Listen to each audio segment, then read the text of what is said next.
Assalamu alaikum, bonsoir à tous. Je vais très rapidement revenir sur des points qui m'ont échappé et qu'il est très important que je vous dise. Dans un second temps, il est important que je revienne avec vous sur la date de 2022, une date importante que certains frères ont trouvée à partir de calculs dans le Coran, mais aussi à partir de hadiths, Inch'Allah, qui nous mènent à cette date. Et troisième point, c'est par rapport à quand Dajjal va-t-il sortir, en quelle année, le sait-on? Eh bien, il se trouve que ils ont communiqué sur cette date il y a de cela plusieurs années. Et on va revenir dessus, Inch'Allah. Premier point, il est important que vous écoutiez ces frères qui ont fait ces calculs, Inch'Allah. Il y a le professeur Bassam qui est de Palestine, il y a un frère qui vient d'Algérie, et moi. وإذا بدي شو قال؟ لاحظوا الآن شو الكلام في الكتاب. وهذا هو نوع السلام الذي تنبأ به مناحم بيكن عندما أعلن في ذروة النجاح الظاهر في الحرب على لبنان عندما قال ستنعم إسرائيل ستنعم إسرائيل. هذا كلام بيكن وبتكلم فيه الصحف. إذا متوقع أن يتكلم بالسنة الميلادية لأنه يتكلم الصحف. ستنعم إسرائيل بما نصت عليه التوراة من سلام 40 سنة. مدتها هي بعد 40 سنة.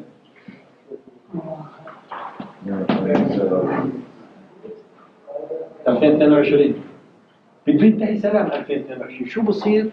ما حدا بدري. يبدو بده ينتصر الحق اللي هو اليهود. انتبهتوا كيف؟ Certaines personnes pensent que nous prédisons l'avenir. Non. Nous, on lit le Coran et on lit entre les lignes et on a vu des correspondances. On ne dit pas que ça va se produire à 100%. Nous, on observe dans le Coran qui est, comme dit le Coran, et nous avons détaillé toutes choses. Nous, on fait comme une interview du Coran. La fin d'Israël en 2022. La prophétie. Exemple des miracles numériques dans le Coran.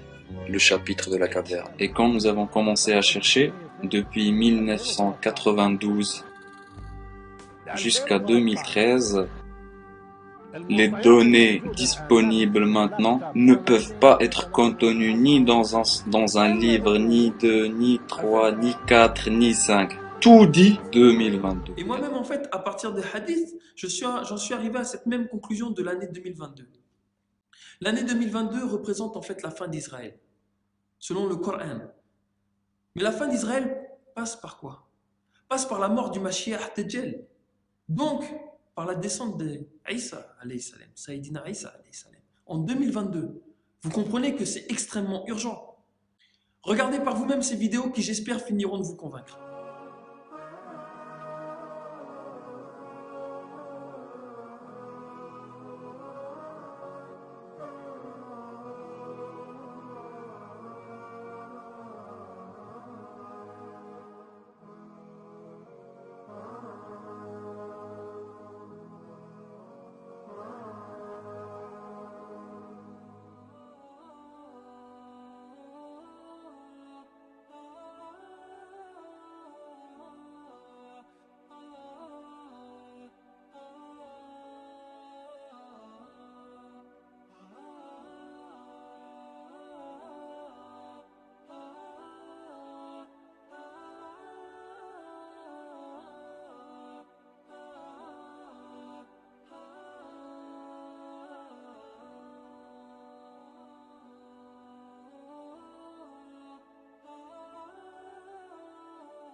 Pardon, mais en fait, j'ai oublié de vous parler d'un second point. Un second point qui est extrêmement important. Il faut savoir en fait qu'il y a un frère, en février 2008, qui est passé à la télévision, et qui nous dit qu'en 2004, il a rencontré une personne qui a vu un bébé naître. Et que ce bébé, en fait, c'est qui? C'est le bébé qui devrait, en fait, à l'âge de 18 à 20 ans, s'opposer au Mashiach Dajjal.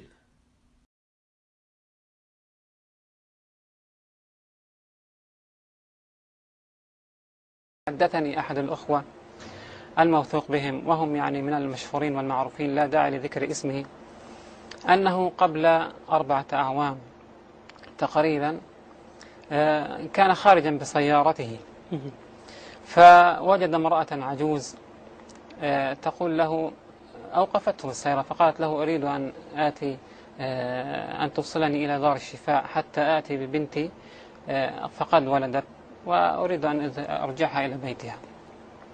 ففعل معها معروف وأخذها وانتظر ساعة عند بيت دار الشفاء على الباب. فلما خرجت المرأة وأخذت بنتها ومعها طفلها وليدها واستقروا في المجلس في السيارة نطق الطفل وقال السلام عليكم ورحمة الله وبركاته. فردوا عليه السلام فقال المولود. نعم هذا الطفل المولود. فقال كما أخبرنا يعني وإحنا بلغنا هذا الكلام بلغنا المشايخ الشيخ نزار وبلغنا كبار العلماء يعني الحمد لله رب العالمين.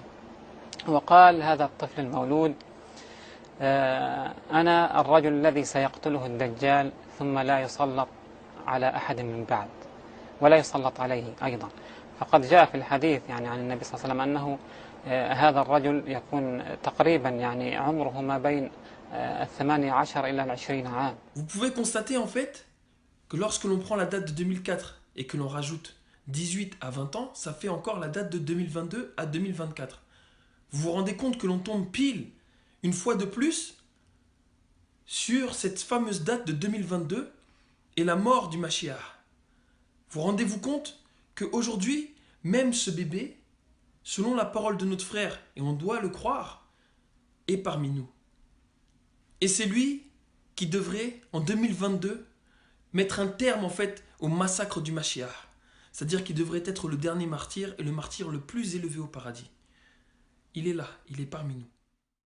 Troisième point, regardons ensemble cette couverture de The Economist en 1988. Il y a de cela 30 ans. Que disent-ils? Il nous montre en fait un Milan, un aigle, avec une couronne d'Isis qui marche sur de la monnaie papier, cette même monnaie papier qui est en feu. Mais que représente cet aigle ou cet oiseau? Il faut savoir en fait que cet oiseau est la représentation symbolique d'Isis.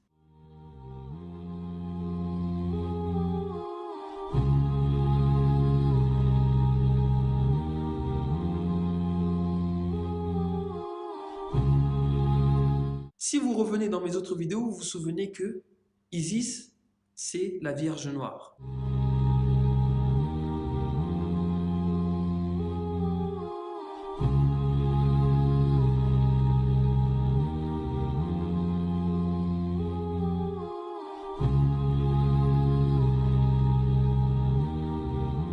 Cet oiseau, il est important de regarder ce qui est inscrit sur sa médaille, sur sa pièce.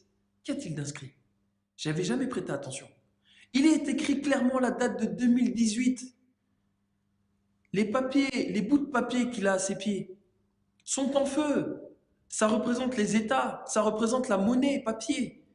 C'est-à-dire qu'en fait, ils vont nous plonger dans une monnaie virtuelle. Tout payé par carte, oublier l'argent liquide, une petite révolution que l'on a testée en Suède avec un porte-monnaie totalement vide. Je vais quand même essayer de voir s'il est possible de faire ses achats au quotidien sans argent liquide. Plus de pièces, plus de billets. Mais comment font ceux qui en dépendent pour survivre? Devant le métro, voici Pierre, un SDF, qui vend le journal. Je n'ai pas de liquide, comment je peux en avoir un? Vous pouvez acheter un journal avec Switch sur votre téléphone. Swish, une application créée par les banques suédoises qui permet en 2 clics de faire des virements. La moitié de la population l'utilise. Pierre peut donc vendre son journal, mais il ne peut toucher plus que le prix indiqué, alors que les gens sont souvent plus généreux quand ils payent en espèces. Mais en ont-ils parlé avant? Il faut savoir que Medvedev, qui était à l'époque premier ministre de la Russie, a fait une conférence sur cette fameuse monnaie en 2009, lors du G8. As an international currency, United Future World Currency. Here it is. You can already take a look at it and even touch it. Global currency was officially born.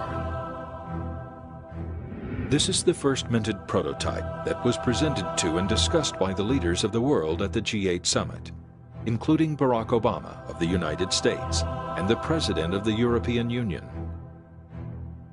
Donc il est vraiment, à l'heure actuelle, important de se rendre compte que ce monde va tourner en 2018. Il est clair, en 1988, il est marqué New World Currency. Pour 2018, ils ont prévu de faire basculer le monde. Je ne sais pas si vous prenez le temps de réaliser que l'on a entre 2 mois, voire 3, s'il commence dès le début d'année, à 14 mois. À 14 mois pour nous sortir de cette galère qui est en train de nous tomber dessus. Je ne sais pas si vous prenez conscience. On en est à la toute fin. Mashiach est sur le point de sortir. Mais ce n'est pas tout. Revenons sur un signe clair. Les rabbins sionistes attendaient 10 vaches rousses. 10 vaches rousses. La 10e est sortie. Elle est née en 2013 à New York. Elle n'a pas un seul poil noir. C'est-à-dire qu'elle est conforme. Et le pire, c'est qu'ils disent que c'est elle parce que même ses yeux sont rouges. I studied when I was young, 2 times a year when I was in Cheder. We would study about the coming of the red cow. That's a message that the Mashiach is coming.